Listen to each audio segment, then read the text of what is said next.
Hello दोस्तों, मैं दिनेश चौधरी आप सभी का स्वागत करता हूं पीएससी बाय डीसी सर हमारे यूट्यूब चैनल पर। इस यूट्यूब चैनल पर हम एमपीपीएससी के लिए जो नया सिलेबस निर्धारित किया गया है उसे निशुल्क रूप से पढ़ रहे हैं। 10वीं यूनिट हम पूरी तरह पढ़ चुके हैं, अब हम 6ठी यूनिट पढ़ रहे हैं। आज विशेष रूप से मैं आप सभी को थैंक यू बोलना चाह रहा हूं क्योंकि एक व्यक्ति से शुरू हुआ ये कारवां आज 10,000 सब्सक्राइबर तक पहुंच चुका है। इसीलिए आज मैं एक लाइव सेशन करना चाहता था, लेकिन कुछ समय के गड़बड़ी के कारण नहीं हो पा रहा है। लेकिन फिर भी हम लाइव सेशन के समान एमसीक्यूज स्टार्ट कर रहे हैं आज 10वीं यूनिट के। चलिए शुरू करते हैं। सबसे पहले भगवान श्री गणेश का नाम लेकर, क्योंकि इन्हीं की कृपा से आज हम इस मुकाम पर पहुंचे हैं। और सबसे पहले मेरे शिक्षक श्री सुरेश पटेल सर को याद कर लें। आज से 3 दिन पहले ही इनकी पुण्यतिथि थी। 1 वर्ष हो गया है इन्हें मुझे छोड़कर जाए हुए। पिछले 4 दिन पहले इनको 1 वर्ष हो चुका है, लेकिन शायद इन्हीं की दुआओं से, इन्हीं के आशीर्वाद से आज मैं इस स्तर पर पहुंचा हूं। आप सभी को विशेष रूप से धन्यवाद कहना चाहता हूं क्योंकि आप ही के सहयोग से मैं इस स्तर पर पहुंच पाया। मेरा उद्देश्य ये 1000 के 10,000 के से कोई फर्क नहीं पड़ता। मेरा उद्देश्य है कि आप सब लोगों को मैं निशुल्क शिक्षा दे पाऊं।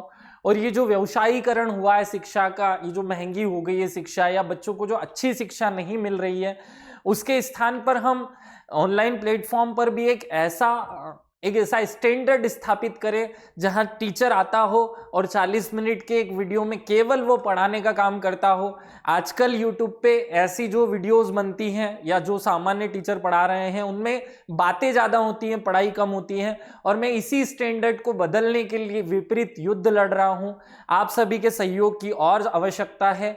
दूसरा उद्देश्य मूल रूप से है कि शिक्षा की एक ऐसी व्यवस्था हम भारत में स्थापित करें जहां निशुल्क बच्चों को पढ़ा करके उनकी योग्यता को निखारा जा सके। बस मैं इसी काम में लगा हूं। आइए आज का सेशन शुरू करते हैं। आज हम यूनिट 10 के एमसीक्यूज स्टार्ट करने वाले हैं। एमसीक्यू स्टार्ट करना इसलिए जरूरी है क्योंकि हम जो पढ़ते हैं वो हमने कितना पढ़ा है उसमें बहुत सारी चीजें छूट जाती हैं, उनका परीक्षण भी हो जाता है और हमारा रिवीजन भी साथ में चलता रहता है। आप सब लोग अपने साथ एक कॉपी और एक पेन ले लीजिए और जैसे ही स्क्रीन पर आपको कोई भी प्रश्न दिखे तो आप उसका अपने हिसाब से आंसर कर लीजिएगा। ए बी सी डी केवल 4 ही ऑप्शन होते हैं, आप उस पे 1 नंबर पे ए बी सी डी ऐसे जरूर कीजिए और अपना खुद का मूल्यांकन कीजिए। अगर आपको अभी के इस स्थिति में 50 में से 30 नंबर भी आते हैं इन क्वेश्चंस में, अगर हम आज 50 क्वेश्चन सॉल्व करने वाले हैं, उन 50 में से अगर 30 के भी सही आंसर आपको पता है तो आप मानिए कि आप ठीक लेवल पे हैं। और अगर 30 से आपको कम नंबर आता है तो फिर आपको थोड़ा सुधार करना पड़ेगा। सुधार क्या करना होगा वो नेक्स्ट वीडियो में मैं आपको बताऊंगा। इसी सीरीज को हम रोज कंटिन्यू करने वाले हैं। हम 1-2 दिन में स्टार्ट करेंगे रोजाना 50 क्वेश्चन सॉल्व करना। अब मैं दिन में 2 वीडियो बनाने की कोशिश करूंगा जिसमें एक वीडियो में हम केवल 50 क्वेश्चन सॉल्व करें। बहुत सारे बच्चों के मैसेज आ रहे हैं कि 6ठी यूनिट के क्वेश्चन भी करवा दीजिए। आप निश्चिंत रहें, जो मैं पढ़ा रहा हूं उसमें 10 में से 10 नंबर दिलाने, क्योंकि एक यूनिट से 10 नंबर का ही आएगा, तो उस 10 में से 10 नंबर दिलाने की जिम्मेदारी मेरी है। मैं पूरी तरह उसे निभाऊंगा। मैं 100% कोशिश करूंगा कि ऐसा कोई प्रश्न ना हो जो आपका छूट जाए। चलिए आज शुरू करते हैं। सबसे पहला प्रश्न, शायद ये प्रश्न देखने के बाद ही आपको लगेगा कि हमने कुछ नहीं पढ़ा। पहला प्रश्न है, दुनिया की पहली आदिवासी फिल्म फैजल की शूटिंग किस जिले में हुई थी? और मध्य प्रदेश के 4 जिलों के नाम है। बड़ा सरल सा प्रश्न है। दुनिया की पहली आदिवासी फिल्म फैजल की शूटिंग किस जिले में हुई थी? देखिए, ऐसी कुछ बातें मैं भी पढ़ाते टाइम नहीं पढ़ा पाया, इसलिए ये जरूरी है पढ़ाना आपको। फैजल नाम का जो मूवी है ये झाबुआ जिले में हुआ था। आप अपना आंसर से इसे मैच करें। इसके बारे में थोड़ी सी डिटेल भी बता देता हूं। भील जनजाति पर आधारित थी, यह सबसे पहले याद रखना है। तिवारी, इन्होंने इसके निर्देशक रहे हैं, A.K. तिवारी, याद रखेंगे। और तीसरा जो पॉइंट मूल रूप से याद रखना है, ये पहली आदिवासी फिल्म है जिसकी शूटिंग मध्य प्रदेश में हुई थी, या जिसकी शूटिंग मध्य प्रदेश में की गई थी, और मध्य प्रदेश के झाबुआ जिले में इसकी शूटिंग हुई थी। आपने कॉपी पेन ले लिया होगा मेरी उम्मीद के अनुसार। अब दूसरे प्रश्न से आप पहले में आप नहीं कर पाए होंगे। दूसरे प्रश्न से आप जैसे ही प्रश्न दिखे, प्रश्न पढ़ने के 30 सेकंड के अंदर अंदर आंसर अपनी कॉपी पे लिखिएगा। आपको सेल्फ चेक करना है कि आपको कितना याद है। देखिए, अगर आप अपने स्वयं के साथ ईमानदार नहीं हैं तो फिर थोड़ी समस्या होगी हमें पढ़ाई करने में। आपको अपने साथ ईमानदार होना है। देखिए, मेरी आदत नहीं है कि मैं इस YouTube प्लेटफॉर्म पर आकर आपका टाइम खराब करूं, लेकिन बच्चे मुझसे पूछते हैं कि सर क्या करें कि हम सफल हो जाएं। तो मुझे नहीं पता कि क्या करें कि हम सफल हो जाएं, लेकिन मुझे ये पता है कि जब शाम को हम बिस्तर पर सोने के लिए जाएं तो हमें उसके लिए कोई प्रयास ना करना पड़े, नींद अपने आप आ जाए। दिन भर में आप इतनी मेहनत कर लें कि आपका दिमाग, आपका शरीर सेटिस्फाई हो कि आज की मैंने पूरी मेहनत कर ली है। जिस दिन आपने अपनी शरीर की, अपने दिमाग की क्षमता का पूरा उपयोग करना शुरू कर दिया, उस दिन 100% निश्चित है कि आपको सफलता मिलेगी। आज सभी को विशेष रूप से मैं धन्यवाद कहना चाहता हूं। एक युद्ध है ये MPPSC, इसके लिए सभी तैयार हो जाइए। चलिए इस यात्रा को आगे बढ़ाते हैं। सेकंड प्रश्न है, निम्न में से आदिवासी समूह को विश्व में प्रथम कंघी के आविष्कारक के रूप में जाना जाता है? किस आदिवासी जनजाति समूह को कंघी के आविष्कारक के रूप में जाना जाता है? आपको आंसर करना है बी, या इसका आंसर है बी। लेकिन यहां स्पष्ट रूप से याद रखें, अगर ऑप्शन में उराव शब्द भी है तो उराव जनजाति ने भी कंघी के एक दूसरे स्वरूप का आविष्कार किया था, आपको ये याद रखना है। और अगर एग्जाम में बंजारा, उराव दोनों एक साथ में आएगा तो एक ऑप्शन और डालना पड़ेगा उनको, बी और सी। वैसे तो इसका सही आंसर बंजारा ही है, पूरे ज्यादा दिमाग नहीं लगाना है, बंजारा इसका आंसर है। लेकिन MPPSC हमारी क्षमताओं से ज्यादा आकलन करना चाहे तो उराव भी दिमाग में रखना है। इस प्रश्न का मूल आंसर बंजारा ही होगा, क्योंकि कंघी का आविष्कार इन्हीं के द्वारा किया गया है। चलिए आगे बढ़ते हैं। तीसरा प्रश्न है, बुआजी नाम से किस आदिवासी व्यक्तित्व को जाना जाता है?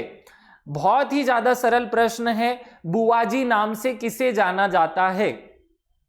आपको याद रखना है, आंसर है जमुना देवी। आप जब जनजाति व्यक्तित्व पढ़ते हैं तो वहां हमने एक पॉइंट छोड़ा है, राजनीतिक व्यक्तित्व, बस ये उसी में से है प्रश्न। जनजातीय व्यक्तित्व में सबसे इंपॉर्टेंट है जमुना देवी। धार जिले की रहने वाली और झाबुआ से लोकसभा और विधानसभा का चुनाव लड़ती थी। मध्य प्रदेश की उप मुख्यमंत्री भी रही, ये भी याद रखेंगे। और जब ये इनका देहांत हुआ 2010 में, तो 2010 में ये नेता प्रतिपक्ष भी थी। तो क्वेश्चन बहुत प्रकार से घूम करके पूछा जा सकता है कि पहली आदिवासी महिला उप मुख्यमंत्री जमुना देवी है। इनके ऊपर क्वेश्चन पूछा जाता है कहाँ की रहने वाली थी, धार की, कहाँ से चुनाव लड़ती थी, झाबुआ से। झाबुआ लोकसभा का जो सीट है उससे ये हमेशा चुनाव लड़ी हैं, लोकसभा सदस्य रही, राज्यसभा सदस्य रही। आपको याद रखना है जमुना देवी इसका सही आंसर होगा। आगे बढ़ते हैं। जनगणना 2011 के अनुसार मध्य प्रदेश में अनुसूचित जनजातियां के कितने प्रकार हैं? इस आंसर में, क्वेश्चन में कंफ्यूज नहीं होना। बहुत सारी किताब और नोट्स में 46 लिखा हुआ मिलेगा, लेकिन इसका सही आंसर 46 नहीं है, इसलिए मैंने ऑप्शन में ही नहीं डाला। आंसर 43 है।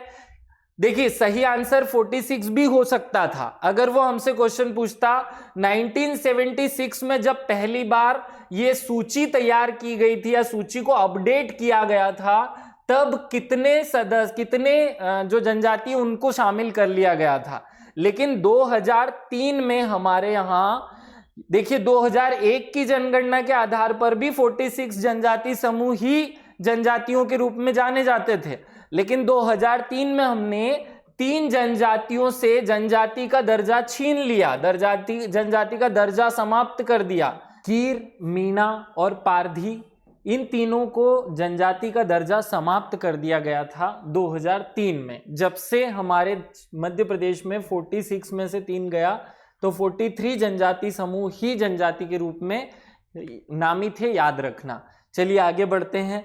नेक्स्ट क्वेश्चन है, मध्य प्रदेश के किन 3 जिलों में आदिवासी आबादी 50% से अधिक है? आपको याद रखना है इनमें से कौन से ऐसे जिले हैं जहां 50% से ज्यादा आबादी जनजातियों की पाई जाती है।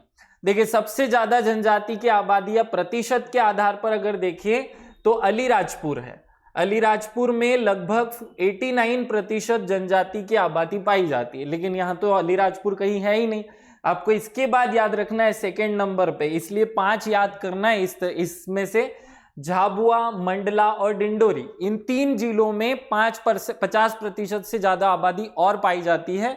देखिए झाबुआ में लगभग 87% जनजातीय आबादी है, मंडला में लगभग 57% जनजातीय आबादी है और डिंडोरी में लगभग 64% जो आबादी है, जनसंख्या है, वो जनजातियों की पाई जाती है। चलिए आगे बढ़ते हैं। नेक्स्ट इसका सही आंसर हो जाएगा डिंडोरी, मंडला और झाबुआ। और आगे बढ़ते हैं। आदिवासी एवं हरिजन कल्याण विभाग की स्थापना की गई थी। आंसर करना है आपको। 4 ऑप्शन दिए हैं, 62, 65, 71, 75। आदिवासी एवं हरिजन कल्याण विभाग की स्थापना हुई थी 1965 में। इसको 1995 में बदल करके हमने आदिम जाति कल्याण विभाग, आदिम जाति कल्याण विभाग नाम दे दिया था। अब ये है नहीं, लेकिन फिर भी आपको याद रखना है आदिवासी एवं हरिजन कल्याण विभाग की स्थापना कब हुई थी। चलिए आगे बढ़ते हैं। उम्मीद है आप पेपर पर अपने आंसर्स लिख रहे होंगे। आपको सेल्फ चेक करना है, खुद को टेस्ट करना है कि आपको कितना याद है। चलिए आगे बढ़ते हैं। मैं जानबूझकर ऐसे प्रश्न आपके सामने रख रहा हूं जो आपको याद नहीं है, ताकि आप उन प्रश्नों को भी कवर कर लें। ज्यादा टेंशन लेने की जरूरत नहीं है। इससे हमारे अपने आप में कॉन्फिडेंस आएगा चीजों को लेकर कि ऐसे प्रश्न भी मैं कर सकता हूं। डरने की जरूरत नहीं है कठिन प्रश्नों से। बेगाज एंड देयर घोटुल जनजाति आधारित पुस्तक के लेखक कौन है? आपको याद होना चाहिए बेगाज एंड देयर घोटुल नाम की जो, मुडियाज एंड देयर घोटुल नाम की जो किताब है, बेगाज एंड देयर घोटुल नाम की जो किताब है, ये किताब के लेखक हैं। अब आंसर करिए ABCD। इसका आंसर होगा B, Verrier Elwin. Verrier Elwin की एक किताब और भी याद रखना, द बेगाज। क्या किताब है इनकी? द बेगाज। याद रखेंगे द बेगाज किसकी किताब है? बेरियर एल्विन की किताब है। चलिए और आगे बढ़ते हैं। गोंडों द्वारा या गोंड जनजाति द्वारा सूअर की बलि देने के लिए प्रचलित त्योहार को कहा जाता है? कौन सा ऐसा त्योहार है जिसमें गोंड जनजाति के सदस्य सूअर की बलि देते हैं? आंसर है लारूकाज, झामू, हलाली और मरगी। इसका आंसर होगा लारूकाज। लारूकाज नाम का एक उत्सव मनाया जाता है, या लारूकाज नाम का जो उत्सव है इसमें गोंड जनजाति द्वारा मनाया जाता है और मूलतः सूअर की बलि दी जाती है। आपको याद रखना है सूअर की बलि देने का काम इस त्योहार में होता है। मूल रूप से आप लारूकाज याद रखेंगे, ऐसे प्रश्न आते हैं एग्जाम में। चलिए आगे बढ़ते हैं।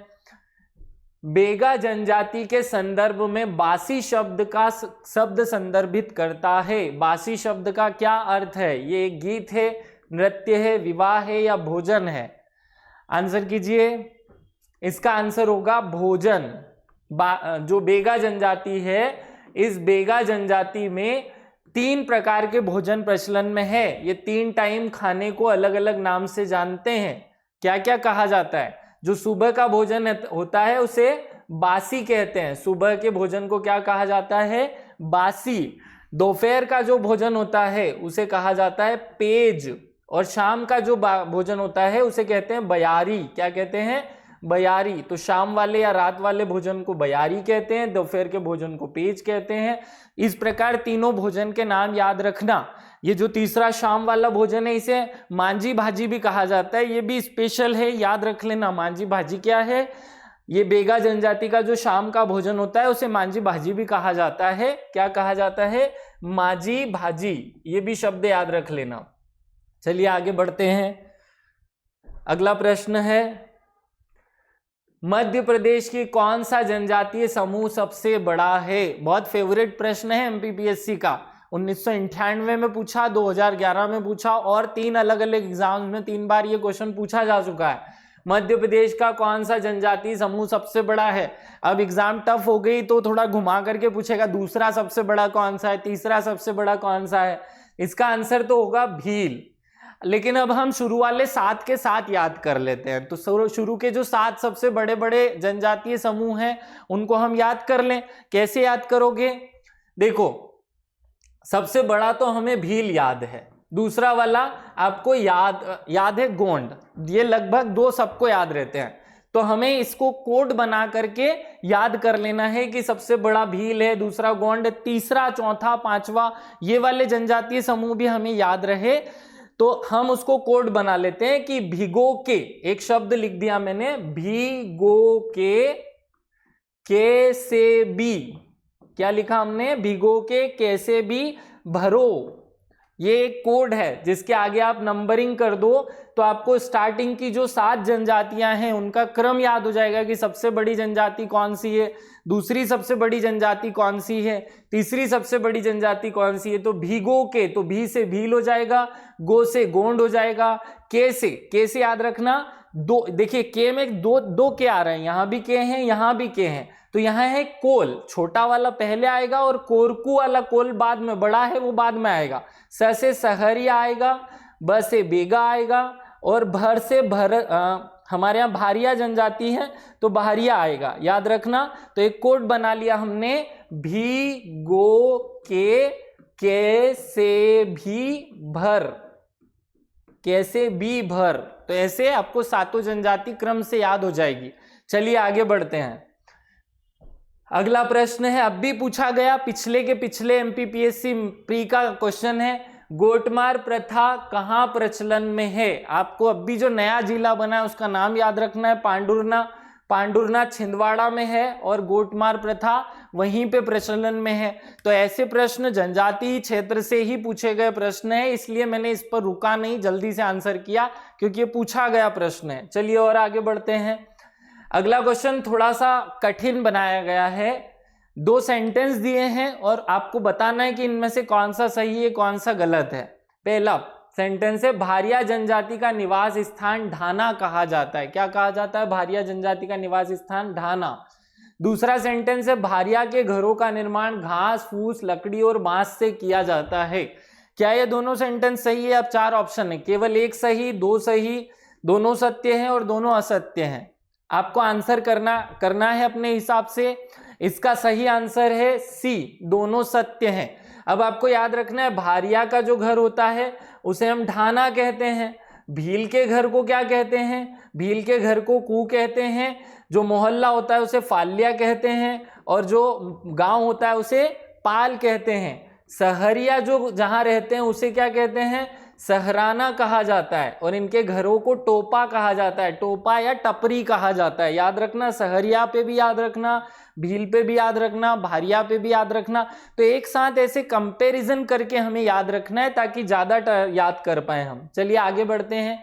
अगला प्रश्न है, मध्य प्रदेश की जनजातीय जनसंख्या के क्रम में तृतीय संख्या किस जनजाति की है? 5वीं सबसे बड़ी जनजाति कौन सी है? ये प्रश्न है। मध्य प्रदेश की जनजाति में 5वीं सबसे बड़ी जनजाति कौन सी है? देखिए, अब भी मैंने आपको एक कोड याद कराया, अब आप आंसर कीजिए इनमें से कौन सा ऑप्शन सही होगा। देखिए, तीसरा सबसे बड़ा कौन है? कोल। और 5वां सबसे बड़ा कौन है? बेगा। याद रखना, अभी मैंने आपको एक कोड बताया था ना, क्या कोड बताया था? भी गो के से भी भर।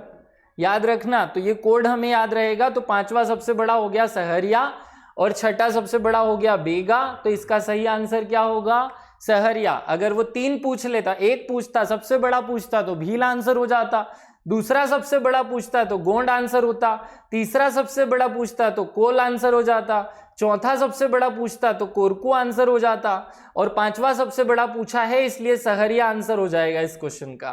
तो ये याद रखना, सहरिया इसका आंसर सही है। आगे बढ़ते हैं। अगला प्रश्न है, नाचने वाले गोंड क्या कहलाते हैं? देखिए, जब मैंने आपको गोंड जनजाति का वीडियो पढ़ाया था या वीडियो में आपको गोंड जनजाति पढ़ाया था तो ये पॉइंट आए थे, ये सब क्वेश्चन उसमें कवर किए हैं। कुछ छोटी मोटी बातें हमने छोड़ी होगी जिनको अब हम कवर कर रहे हैं।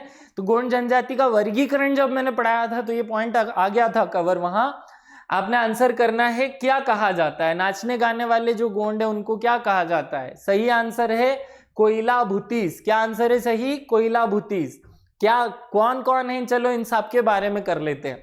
कोयला भूतिस होते हैं नाचने गाने वाले। कैसे याद किया था हमने, देखो अगर नाचने वाले गाने वाले धूप में नाचेंगे गाएंगे, गर्मी में बाहर गाना पड़ता है बेचारों को, नाचना गाना पड़ता है, तो धूप में काले हो जाते हैं, तो कोयले भूतिस हो जाते, कोयले जैसे काले हो जाते, तो नाच कोयला भूतिस कौन होते हैं, नाचना गाने वाले। 16 हंस, इसमें पीछे लगा है हंस। आदमी कब हंसता है, जब हम उसकी बड़ाई करते हैं। उस वीडियो में यही बोला था मैंने, ऐसे करके याद भी कराया हुआ है आपको। तो जब किसी की बड़ाई करते हैं वो हंस देता है, 16 बार हंस देता है, तो बड़ाई का काम करने वाले 16 हंस कहलाते हैं। अगरिया, मैंने वहां आपको याद कराया था कि जो अंगारा होता है उसी से लोहे को जला करके काम करते हैं, तो लोहे का काम करने वाले या लोहे से औजार बनाने का काम करने वाले अगरिया कहलाते हैं। और जो उपचार करने का काम करते हैं, ओझा तो सरल शब्द है, ओझा माने उपचार करने वाला, वैद्य जी, तो वैद्य जी के रूप में जो काम करते हैं वो ओझा कहलाते हैं। तो ऐसे आपको सब चीजें एक साथ तुलनात्मक रूप से याद रखनी है। चलिए आगे बढ़ते हैं। नेक्स्ट प्रश्न है, निम्नलिखित में से सबसे पहली और आदिम व्यवस्था में रहने वाली जनजाति कौन सी है। 4 ऑप्शन, भील, कोल, गोंड, अबुझ, माड़िया। देखिए ये छत्तीसगढ़ की पीएससी में पूछा गया प्रश्न है, छत्तीसगढ़ की पीएससी में प्रश्न पूछा था, तो जनरली ऐसी ही जनजाति पे पूछा जाएगा जो मध्य प्रदेश और छत्तीसगढ़ में दोनों में पाई जाती है, ज्यादा वहां पाई जाती है। इसका आंसर है अबुझ माड़िया। प्रश्न अगर पूछा जाता है कि सबसे आदिम जनजाति के रूप में किसे जाना जाता है, तो आंसर होगा अबुझ माड़िया। क्या होगा, अबुझ माड़िया। ये हम नहीं पढ़ते क्योंकि हमारे यहाँ बहुत थोड़ी सी मात्रा में पाई जाती है, जनरली ये छत्तीसगढ़ में के अलग होने के बाद वहां चली गई है। तो अबुझ माड़िया जनजाति सबसे पहली और सबसे आदिम व्यवस्था में रहने वाली जनजाति मानी जाती है। चलिए आगे बढ़ते हैं। नेक्स्ट प्रश्न है, भील जनजाति का मूल निवास स्थान किस राज्य में पाया जाता है। क्या प्रश्न है, भील जनजाति का मूल निवास स्थान किस राज्य में है। आंसर कीजिए। जब मैंने भील का वीडियो बनाया था तो आपको एक स्टोरी से पढ़ाया था कि भील की उत्पत्ति कैसे हुई, इनका मूल निवास स्थान कहाँ है, याद रहा होगा आपको। राजस्थान का जो ढोल नाम का क्षेत्र है, राजस्थान का ढोल, वहां से भील अपनी उत्पत्ति मानते हैं, या भीलों की उत्पत्ति वहां से हुई है। इसी प्रश्न में अगर आपसे भील की जगह भिलाला क्वेश्चन पूछ लिया जाए तो उसका आंसर फिर छत्तीसगढ़ करना है आपको, क्योंकि वो छत्तीसगढ़ में उत्पत्ति मानते हैं अपनी। भिलाला की उत्पत्ति छत्तीसगढ़ से मानी जाती है, जबकि भील की उत्पत्ति राजस्थान से मानी जाती है, और भील राजस्थान का जो ढोल क्षेत्र है वही इनकी उत्पत्ति का स्थल माना गया है। तो ये पॉइंट याद रखना है आपको। चलिए आगे बढ़ते हैं। नेक्स्ट प्रश्न है, भील जनजाति से संबंधित सत्य है।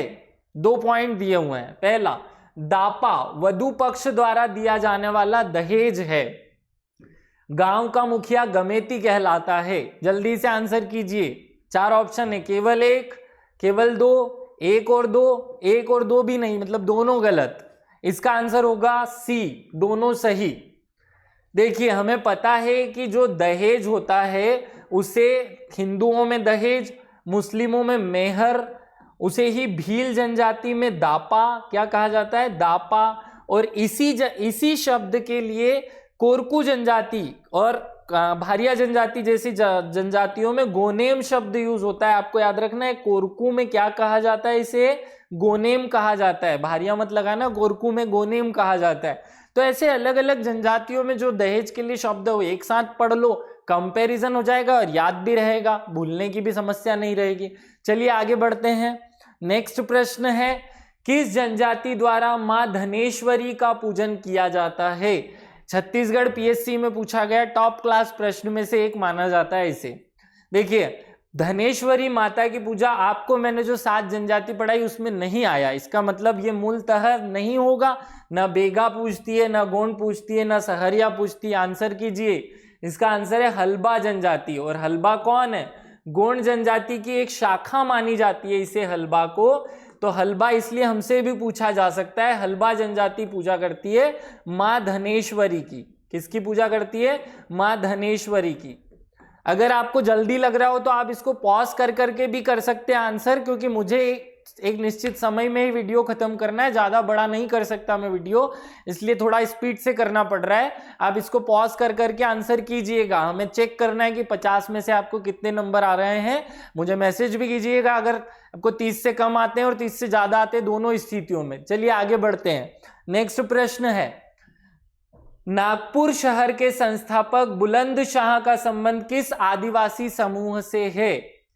क्या क्वेश्चन पूछा जा रहा है? नागपुर शहर के संस्थापक बुलंदशाह, भक्त बुलंदशाह कहा जाता है इन्हें, भक्त बुलंदशाह का संबंध किस आदिवासी समूह से था? आंसर कीजिए, भील, गोंड, भारिया, बेगा। अगर इस क्वेश्चन का आंसर किसी ने नहीं किया तो समझो उसका आईक्यू कमजोर है, थोड़ी अक्कल लगाइए। क्या होगा इसका आंसर?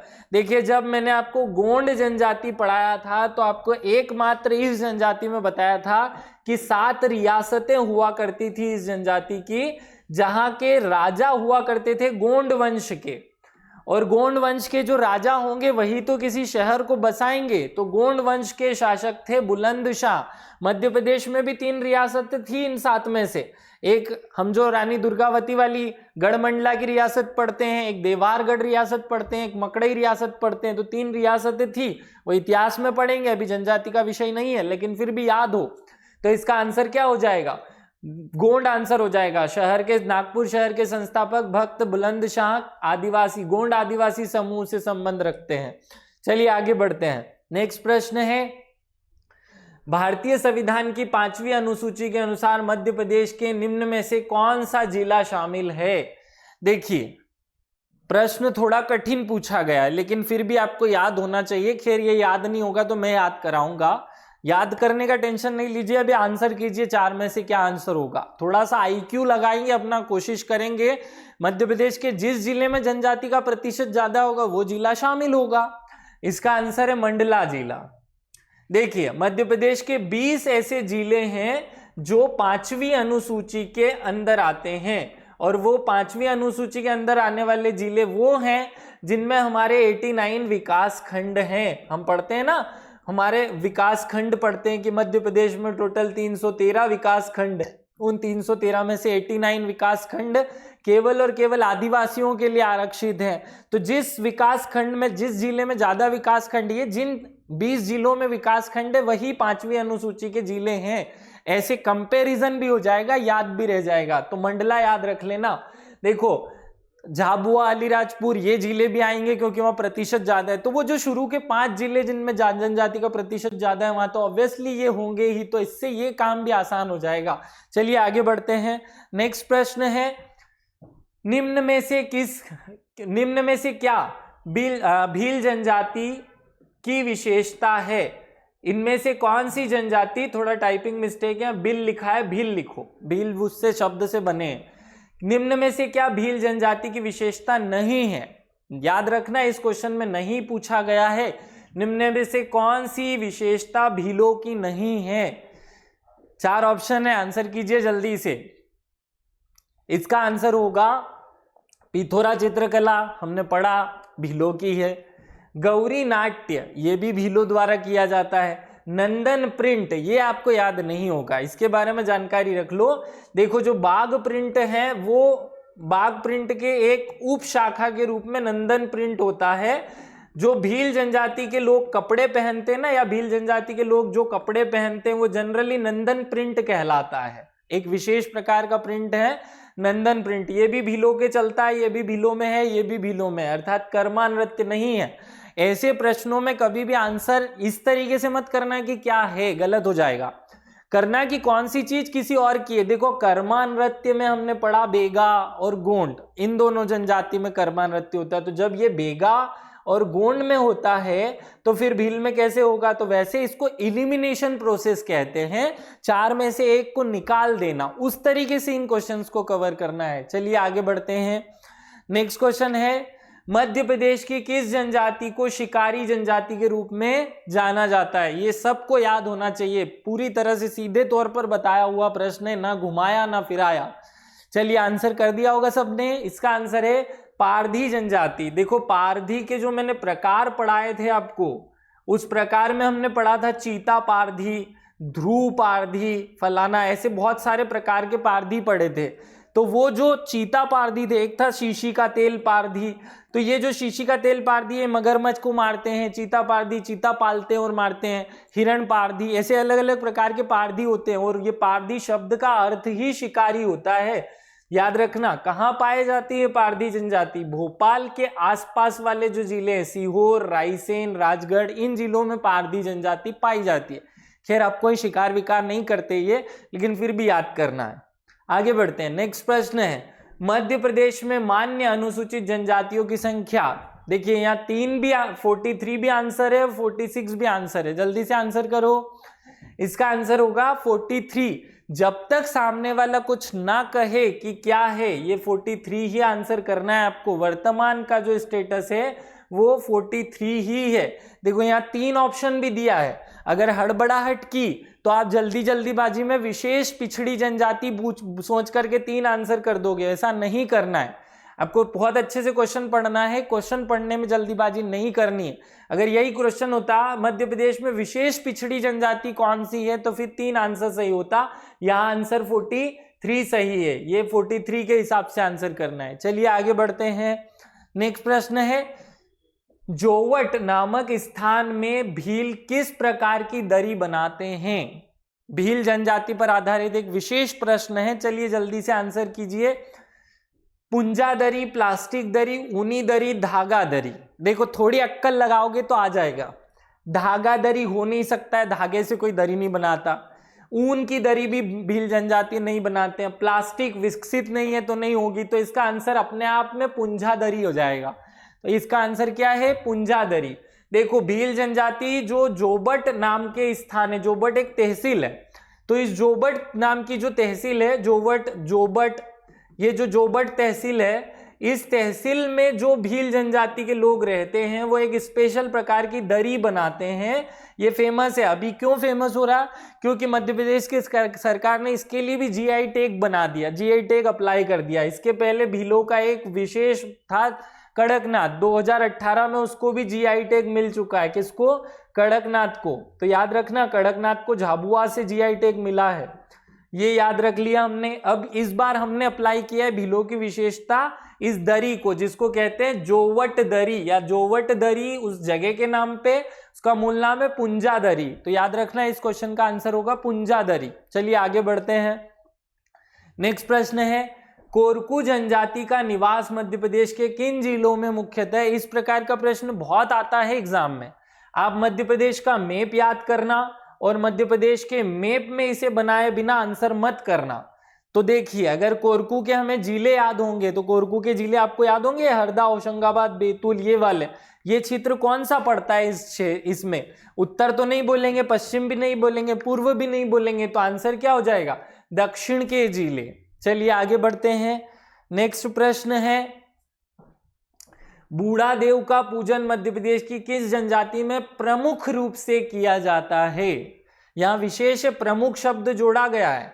आंसर तो 2 हो सकते थे, लेकिन इसमें प्रमुख जोड़ करके आंसर को 1 बना दिया है। क्या आंसर है? आपने कर लिया होगा आंसर। अब मैं बताता हूं। इसका आंसर होगा बेगा। देखो बेगा जनजाति मूलतः 3 देवता को पूजती है प्रमुख रूप से। वैसे तो 6-7 देवता पूजती है, लेकिन प्रमुख रूप से ठाकुर देव, दूल्हा देव और बड़ा देव, ये 3 देव मूल रूप से पूजे जाते हैं। ये आपको याद रखना है। तो जो बूढ़ा देव है इनकी पूजा महादेव के रूप में या महादेव की प्रतिमा के रूप में की जाती है बेगा जनजाति द्वारा। चलिए आगे बढ़ते हैं। नेक्स्ट प्रश्न है, 2011 की जनगणना के अनुसार मध्य प्रदेश की जनजातीय जनसंख्या का प्रतिशत। जल्दी प्रश्न पढ़ोगे तो गलत हो जाएगा। 4 ऑप्शन है, 8, 21, 42 और 40।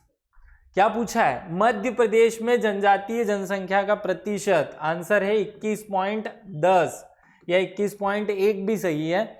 हमारे यहाँ जनजाति की जो जनसंख्या है वो कितनी है? 21.10। मैंने आपको वीडियो में बार बार बोलकर रटा दिया है कि मध्य प्रदेश की कुल जनसंख्या 7.26 करोड़, उसमें से पाई जाती है 1.5 करोड़ जनजातियां, और 1.5 करोड़ इसका कितना होता है? 21% या 21.10%। ऐसे याद कर लो। अगर वो क्वेश्चन पूछ लेता कि मध्य प्रदेश में जाति की, अनुसूचित जाति की जनसंख्या कितनी पाई जाती है, तो आंसर होता 15.6। कभी वो पूछ ले कि इन दोनों अनुसूचित जाति और अनुसूचित जनजाति की कितनी पाई जाती है, तो इनको दोनों को जोड़ दो, क्या होगा आंसर 36.7। तो ये भी इसका आंसर, या अलग अलग जो प्रश्न पूछे गए उनके हिसाब से आंसर करना है। आपको प्रश्न बड़े आराम से पढ़ना है, जल्दीबाजी बिल्कुल नहीं करना है। चलिए आगे बढ़ते हैं। नेक्स्ट प्रश्न है, किस जनजाति द्वारा घोड़े को छूना व उपयोग करना पाप माना जाता है? अगर ढंग से इसकी परंपराएं पड़ी होती तो ये क्वेश्चन आ जाता। किस जनजाति द्वारा घोड़े को छूना और उसका उपयोग करना, ये दोनों ही पाप माने जाते हैं? देखो, मूडिया जनजाति जो है, जिसके जुड़ी हुई है बेगा जनजाति, तो याद रखना मूडिया इसका एकदम सही आंसर है। मूडिया जनजाति घोड़े को छूना और उसको उपयोग करना पाप मानती है, और मूडिया से संबंध है बेगा, तो बेगा में भी ये प्रथा है, लेकिन बेगा की कुछ जो वर्ग हैं वो इसको उपयोग करते हैं, इसलिए ये आंसर वहां सही नहीं है। इसका आंसर है मूडिया। चलिए आगे बढ़ते हैं, नेक्स्ट पॉइंट पे आते हैं। घोटुल पाटा नामक मृत्यु गीत किस जनजाति द्वारा गाए जाते हैं? किस जनजाति द्वारा गाए जाते हैं घोटुल पाटा नामक मृत्यु गीत? चलिए आंसर कीजिए जल्दी से। गोंड जनजाति। देखिए, घोटुल पाटा या इसी के जगह पे लिखा हुआ आ जाए खहुल पाटा, ये दोनों एक ही हैं। खहुल पाटा और घोटुल पाटा, ये दोनों गीत किस जनजाति द्वारा मृत्यु के गीत के रूप में गाया जाता है? गोंड जनजाति द्वारा। याद रखना, देखो जैसे निमाड़ में, ये पढ़ाते टाइम भी मैंने सेम पैटर्न पे बात बोली थी। जैसे निमाड़ में मृत्यु खोज या काया खोज नाम का, काया खोज या इन्हीं को मसाणिया गीत भी कहते हैं। तो जैसे निमाड़ क्षेत्र में मृत्यु खोज, काया खोज या मसाणिया गीत गाए जाते हैं, वैसे ही गोंड जनजाति जो है वो खहुल पाटा नामक गीत गाती है मृत्यु के समय, तो वो गोंड जनजाति इसका आंसर सही हो जाएगा। चलिए आगे बढ़ते हैं। नेक्स्ट प्रश्न है, आदिवासियों का एकमात्र नृत्य गीत जो भारत महोत्सव में विदेशी धरती पर प्रदर्शित हो चुका है, कौन सा एकमात्र ऐसा गीत है जो विदेशी धरती पर प्रदर्शित हो चुका है? देखिए, अगर वो हमसे पूछता कि कौन सा, इसी में अगर वो प्रश्न पूछ लेता कि कौन सा नृत्य है, तो फिर अलग आंसर होता। कौन सा गीत पूछा है, तो आपको आंसर करना है केवल और केवल आदिवासियों का एकमात्र नृत्य गीत, जो नृत्य गीत जो कि अभी तक विदेशी धरती पर प्रसारित हुआ, वो है मांझी गीत। आंसर क्या होगा? मांझी गीत। चलिए आगे बढ़ते हैं। नेक्स्ट, कमार जनजाति द्वारा शरीर के अंग को पवित्र मानकर पूजा जाता है। कमार जनजाति शरीर के किस अंग को पवित्र मानकर उस अंग की ही पूजा करती है? देखो, ये छोटी छोटी जनजातियां हमने नहीं पढ़ी है, लेकिन इनके प्रश्न कर लेंगे तो कंप्लीट हो जाएगा उनका डाटा भी। तो कमार जनजाति जो है वो अपने कान की पूजा करती है। कैसे? कमार और कान ऐसे एक साथ लिख लो तो याद हो जाएगा, है ना। जो कुंवारे होते हैं उनके कान बड़े तीखे होते हैं, सुनने के लिए बेताब रहते हैं, चीजों को सुनना चाहते हैं कुछ न कुछ, तो कमार से कान को जोड़ लो। कमार जनजाति द्वारा शरीर के कान को पवित्र माना जाता है और कान की ही पूजा की जाती है। चलिए आगे बढ़ते हैं। किस जनजाति में दूध लौटावा प्रथा प्रचलन में है? क्या होगा आंसर?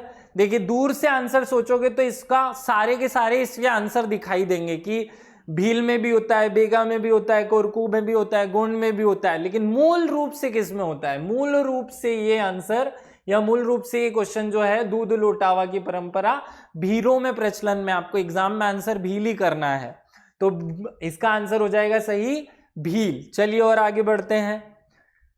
इतिहासकार कर्नल टाड ने भीलों को उपनाम से संबोधित किया है। कर्नल टाड ने भीलों को किस उपनाम से संबोधित किया है?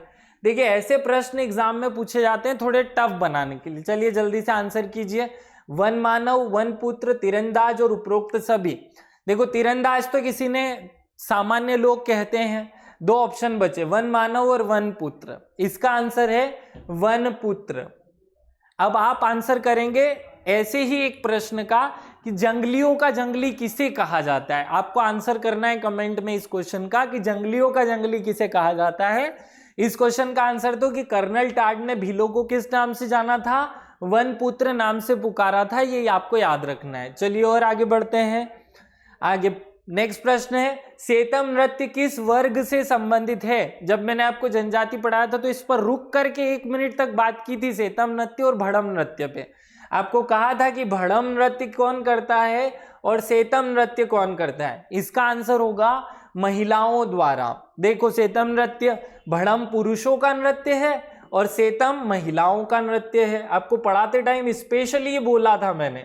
क्या होता है, एक गोल घेरा बनाकर बीच में एक आदमी ढोल लेकर खड़ा हो जाता है और उसको 20-25 महिलाएं घेर लेती हैं और वो आसपास गोल घेरा बनाकर नाचती है। ये होता है सेतम नृत्य। और इसी का भड़म होता है, उसमें क्या होता है, आसपास पुरुष 50-60 लोग घेरा बनाकर सामूहिक नृत्य करते हैं। तो इसका आंसर क्या हो गया, महिलाओं द्वारा। चलिए और आगे बढ़ते हैं। निम्न में से किस जिले में बेगा विकास अभिकरण नहीं है? थोड़ा सा दिमाग लगाओगे तो समझ में आ जाएगा कि बेगा विकास अभिकरण कहाँ नहीं है। देखो ये क्वेश्चन कोई पढ़ने जैसे क्वेश्चन नहीं, हम पढ़ के नहीं जाते, रट के नहीं जाते कोई भी। ये तो थोड़ी सी अपनी ताकत शक्ति का प्रयोग करना है, दिमाग में जो क्षमता भरी है उसका प्रयोग करना है, थोड़ा सा IQ बढ़ाओ। क्या आंसर होगा, मंडला, शहडोल, बालाघाट। देखो तीनों एक जैसे जिले दिख रहे हैं। आंसर है इसका रायसेन। क्यों? क्योंकि रायसेन में बेगा जनजाति पाई ही नहीं जाती, तो उसका विकास अभिकरण कहां से बनाएंगे। मुझे पता था कि ये क्वेश्चन पे आपको लगेगा कि सर ने ये रटवाए क्यों नहीं।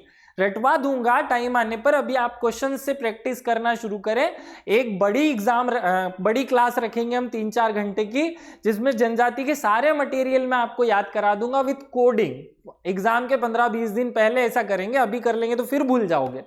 चलिए आगे बढ़ते हैं। नेक्स्ट प्रश्न है, निम्न में से किस जनजाति का नाम प्रायद्वीपीय भारत के पुराने हिस्से में मिलता है?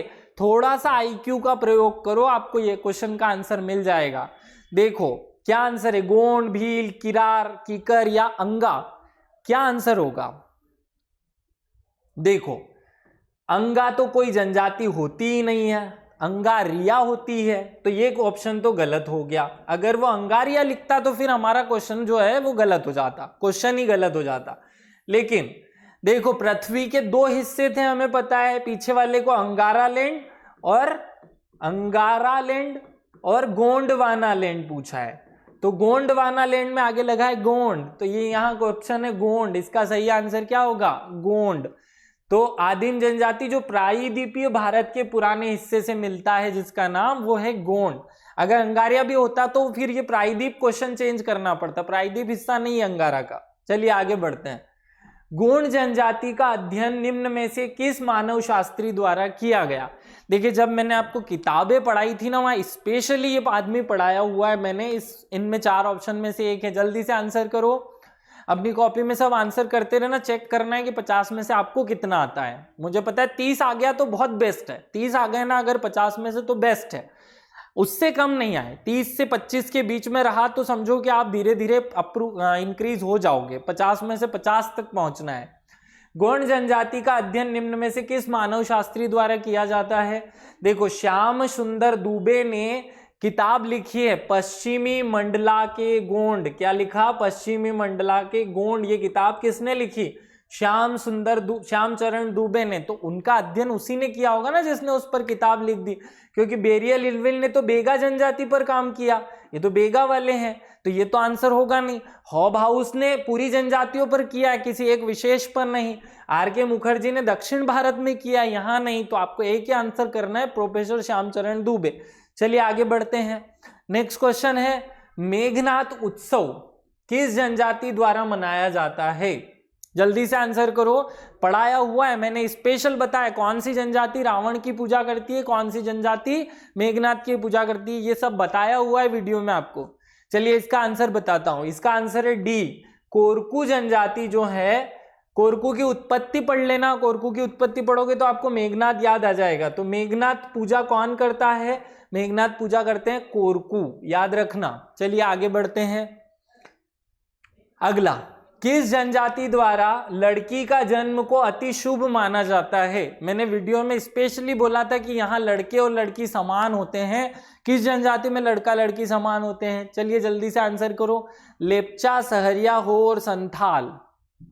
हमें तो मध्य प्रदेश की से मतलब है, आंसर है सहरिया जनजाति। तो सहरिया जनजाति जो है यहाँ पर लड़का हो या लड़की हो, इन दोनों के ही जन्म को बराबर माना जाता है और लड़की के जन्म को और ज्यादा शुभ माना जाता है। ये एकमात्र ऐसी जनजाति है जिसमें सगाई एक बार फिक्स हो गई तो टूटती नहीं है, क्योंकि लड़की का जीवन पर आधारित बात होती है। वो मैंने इस टाइम पे ऐसा भी बोला था, आपको याद आ रहा होगा, वीडियो में पढ़ाते पढ़ाते ये बात कही थी। चलिए आगे बढ़ते हैं। नेक्स्ट प्रश्न है, भीलों का भगोरिया त्योहार किस ऋतु में मनाया जाता है? भगोरिया तो खूब याद है सबको, कौन सी ऋतु में मनाया जाता है? तो अभी ये याद होगा, होली के टाइम किया जाता है। होली के टाइम कौन सा ऋतु आ जाता है? होली के टाइम पे बसंत ऋतु आ जाता है, तो आंसर होगा इसका बसंत ऋतु। देखो होली के समय 3 पार्ट में ये होता है भगोरिया, भगोरिया मनाते हैं। और भगोरिया का पहला हिस्सा क्या होता है? गुलालिया, दूसरा होता है गोल गधेड़ो और तीसरा होता है उजाड़िया। क्या है? उजाड़िया, गोल गधेड़ो और पहला पॉइंट है गुलालिया। याद रखना है, तीनों के तीनों याद रखना है। और इससे पहले एक हाट लगता है, उसको कहते हैं इतवारिया या बुधवारिया, ऐसे नाम से जाना जाता है।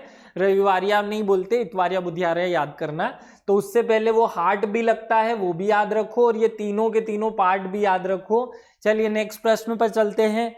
नेक्स्ट पॉइंट है, भीलों का कुंभ मेला और त्योहार किस नदियों के संगम पर आयोजित होता है? बड़ा कठिन प्रश्न है, थोड़ा सोचोगे तो आ जाएगा। देखो भैया, मध्य प्रदेश में तो लगता, तो मैं आपको सिखाता या पढ़ाता, मध्य प्रदेश में तो नहीं लगता होगा, तो इससे थोड़ा सा तो आपको क्लू मिला। चलो जल्दी से आंसर करो। इसका आंसर है ए, माही, सोम और जाखम नदी। देखो जो राजस्थान है, राजस्थान का डूंगरपुर नाम का स्थान है, डूंगरपुर।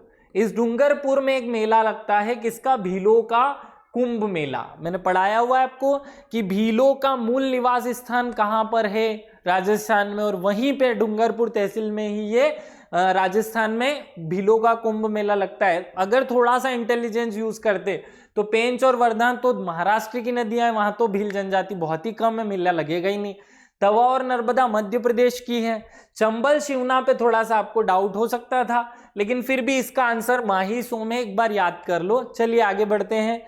नेक्स्ट प्रश्न है, लमझना उस व्यक्ति को कहा जाता है जो करता है, क्या करता है? सेवा विवाह, पलायन विवाह, ब्रह्म विवाह, या इनमें से कोई नहीं। इस क्वेश्चन को मैं बार बार वीडियोस में पढ़ाया हूं, आपको याद होगा आपको। चलिए जल्दी से आंसर करो। सेवा विवाह। लमझना शब्द का क्या अर्थ होता है? लमझना या लमसेना, क्या होता है? लमसेना, लमझना, इन शब्दों का अर्थ होता है घर जमाई। क्या होता है? घर जमाई। याद रखना है, सेवा विवाह के बदले में होता है। चलो आगे बढ़ते हैं। नेक्स्ट प्रश्न है, MPPCTE Madhya Pradesh council of employing and training किस वर्ष स्थापित की गई थी? क्या संस्था है? ये पढ़ाई हुई है, अच्छे से याद है आप लोगों को, थोड़ा सा दिमाग लगाओ। चलो जल्दी से आंसर करो। चलिए मैं बताता हूं, आंसर है ए। देखो मध्य प्रदेश में जो जनजातियां हैं या जनजाति के जो युवा हैं, जो कि पढ़े लिखे भी हैं और मतलब रोजगार जिनके पास नहीं है, युवा लोगों को रोजगार का जो प्रशिक्षण या रोजगार के संबंध में कौशल प्रशिक्षण देने के लिए जो संस्था काम करती है वो कहलाती है MPPCTE, Madhya Pradesh council for employment and training. Employment के लिए प्रशिक्षण देने वाली संस्था, स्थापना हुई थी 1981 में। चलो आगे बढ़ते हैं। नेक्स्ट प्रश्न है, अनुसूचित जाति को भारतीय संविधान के किस अनुच्छेद में परिभाषित किया गया है? संविधान वाला जो संवैधानिक प्रावधान वाली वीडियो में मैंने ऊपर यहां लिख करके बताया था 2 आर्टिकल। चलो जल्दी से आंसर कर लो। आर्टिकल 366 के 24 और 25, इन 2 आर्टिकल्स में ये प्रावधान है, आपको याद रखना है। आर्टिकल 366 का 24 और 366 का 25, इन दोनों आर्टिकल्स में अनुसूचित जाति और अनुसूचित जनजाति की परिभाषा है। अब देखो यहाँ अगर 24 और 25 दोनों ऑप्शन होते तो अधिकतर लोग इस क्वेश्चन को गलत करते। यहाँ क्वेश्चन क्या पूछा? अनुसूचित जाति को भारतीय, जनजाति नहीं पूछ रहा है, जाति को भारतीय संविधान में आर्टिकल 366 24 में परिभाषित किया गया है। चलिए आगे बढ़ते हैं। और यही प्रश्न अगर होता है कि अनुसूचित जनजाति को किस आर्टिकल में परिभाषित किया है, तो आंसर क्या होगा? 366 25, जाति को इसमें और जनजाति को इस आर्टिकल में परिभाषित किया है। आगे बढ़ते हैं। नेक्स्ट पॉइंट है, किस जनजाति द्वारा बिल्मा नृत्य किया जाता है? किस जनजाति द्वारा किया जाता है बिल्मा नृत्य? पढ़ाया हुआ है बिल्मा नृत्य, कोई नया नहीं है। चलो फटाफट आंसर करो। बेगा, भील, भारिया और शिव। क्या आंसर होगा? बेगा। देखो बिल्मा जो नृत्य है वो एक प्रेम प्रसंग वाला नृत्य है, या प्रेम वाला परिणय या प्यार वाला, प्यार भरा हुआ जो नृत्य है या गीत है। तो बिल्मा नृत्य और बिल्मा गीत दोनों प्यार से संबंधित है और ये बेगा जनजाति में प्रचलित है, याद रखना। आगे बढ़ते हैं। नेक्स्ट क्वेश्चन है, भारतीय संविधान में अनुसूचित जनजातियों में शिक्षा के विकास के लिए कौन सा आर्टिकल जिम्मेदार है? देखो अगर संविधान याद होगा तो ये प्रश्न जरूर कंप्लीट हो जाएगा, मैंने आपको पढ़ा रखा है। आर्टिकल, जल्दी से आंसर करो। आर्टिकल 15(4) में शिक्षा से संबंधित व्यवस्था की गई है। आपको याद आ रहा होगा जब मैंने दूसरा वीडियो बनाया, पहला वीडियो बनाया था संवैधानिक प्रावधान का, तो उसमें 15(4) को डिटेल में पढ़ाया गया था। अगर यही क्वेश्चन होता है कि नौकरियों से संबंधित लोक नियोजन, तो आंसर 16 हो जाता। यही क्वेश्चन होता अस्पृश्यता, तो आंसर 17 हो जाता। उपाधियों का अंत तो इनसे संबंधित है ही नहीं, तो ये तीन प्रश्न पूछे जा सकते थे। चलिए आगे बढ़ते हैं। नेक्स्ट प्रश्न है, रामायण के किस पात्र को बेगा अपना पूर्वज मानते हैं? जल्दी से आंसर करो। निषाद राज, केवट, सुषेण और शबरी। भाई शबरी, सुषेण, केवट और निषाद राज, चारों पर थोड़ा फोकस करो, जल्दी से आंसर करो। चलिए मैं बताता हूं। देखो शबरी को तो सहरिया मानते हैं, हमने पढ़ा है सहरिया जनजाति शबरी मंत्र भी यूज करती है। केवट दूसरी जनजाति, वो तो नाव चलाने वालों के लिए केवट यूज होता है, तो मध्य प्रदेश में तो नदी है ही नहीं, तो केवट पे काम ही नहीं करना है। निषाद राज, इसका आंसर नहीं है, आंसर है सुषेण। देखो जब लक्ष्मण जी को शक्ति लगी और वो घायल हो गए थे, तो उस समय पे हनुमान जी एक व्यक्ति को उठा के लाते हैं, सुषेण को। सुषेण वेद्य होता है, बस इसी को बेगा जनजाति अपना पूर्वज मानती है, पूर्वज के रूप में इसकी पूजा करती है। तो ऐसा कोई निश्चित प्रमाण नहीं, लेकिन यहाँ याद रखना है सुषेण आंसर होगा। चलिए आगे बढ़ते हैं। नेक्स्ट, जनजाति, किस जनजाति की उपजाति ढुलारिया और बोवाई है? किस जनजाति की उपजाति ढुलारिया और बोवाई है? चलो जल्दी से बताओ।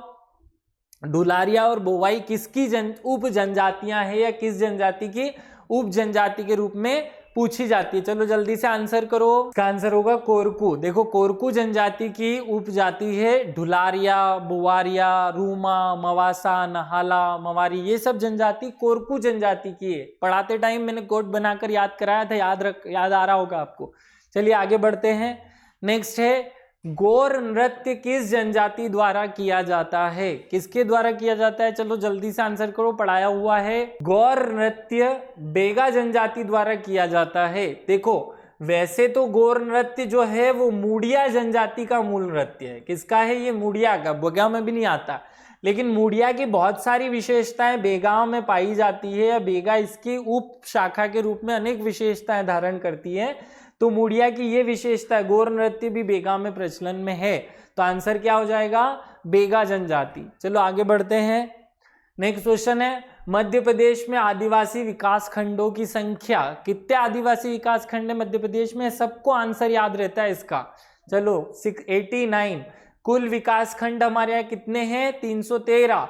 उसमें से आदिवासी विकास खंड कितने हैं? 89। कब बनाए गए थे ये विकास खंड?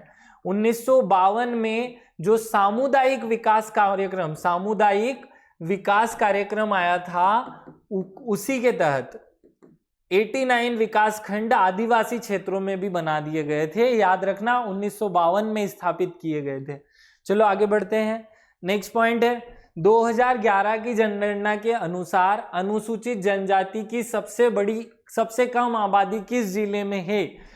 देखो जनजाति में जनसंख्या बहुत इंपॉर्टेंट पॉइंट है, इस पर याद रखना है कौन सी जनजाति में जनसंख्या ज्यादा है। आपको मैंने भिंड पढ़ाया हुआ है, भिंड में सबसे कम जनसंख्या है। आंसर याद रखना भिंड इसका आंसर होगा, जहां केवल 6113 ऐसे लोग, इतने से लोग पाए जाते, 6000 लोग राउंड फिगर में याद रख लो, 6000 लोग पाए जाते हैं। चलिए इस क्वेश्चन को कंप्लीट कर लेना। हमने बहुत सारे नए और पुराने, मतलब ऐसे देखिए क्या होता है कि जब हम कठिन प्रश्न करते हैं तो उसका अगला प्रश्न सरल होने के बाद भी हमको नहीं आता।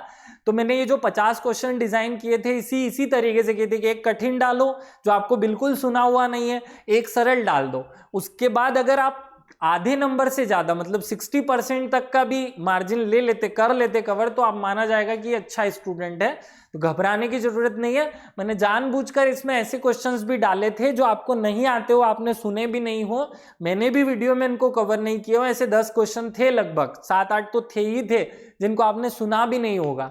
तो बिल्कुल विचार करने की, टेंशन लेने की जरूरत नहीं है। ये केवल आपके उस जो ऊपर नीचे होता है ना, दिल धक धक धक धक बार बार कि हमारा दिमाग खराब हो जाए क्वेश्चन नहीं आए तो उस चीज को कम करने के लिए किया जा रहा है। मैं हमेशा ऐसा ही करूंगा, कोशिश करूंगा कि एक कठिन एक सरल, एक कठिन, इससे आपका वो जो कंट्रोल है अंदर वाला वो भी बढ़ जाएगा। इसी प्रकार हम अब आगे 50-50 क्वेश्चन के अलग अलग वीडियोस से बार बार प्रैक्टिस करते रहेंगे। 10वीं यूनिट जो मैंने पढ़ाई है उसके सारे क्वेश्चन मैं करवाऊंगा आपको, लगभग 1000 से ज्यादा प्रश्न हम कंप्लीट करेंगे। और 6ठी यूनिट जो अभी हम पढ़ रहे हैं, पूरी नहीं हुई है, उसके भी सारे प्रश्न 1000 के आसपास प्रश्न मैं आपको इसी वीडियो श्रृंखला में करवाऊंगा। निश्चिंत रहिए, आप केवल अपनी पूरी जान लगाकर मेहनत कीजिए। इस बार एमपीपीएससी हमारा है, इस बार हमारा सिलेक्शन होना जरूरी है। चलिए, बेस्ट ऑफ लक सभी को, विशेष रूप से धन्यवाद। आज इस वीडियो को ज़्यादा से ज़्यादा शेयर कीजिए, और अगर आप इस वीडियो श्रृंखला को कंटिन्यू रखना चाहते हैं तो इसको लाइक कीजिए। हमें बताते रहिए कि हमारी जो श्रृंखला इसमें और क्या सुधार किया जाए। आपका इस वीडियो को शेयर करना निःशुल्क शिक्षा के मार्ग में एक नींव का पत्थर साबित होगा। बहुत बहुत धन्यवाद।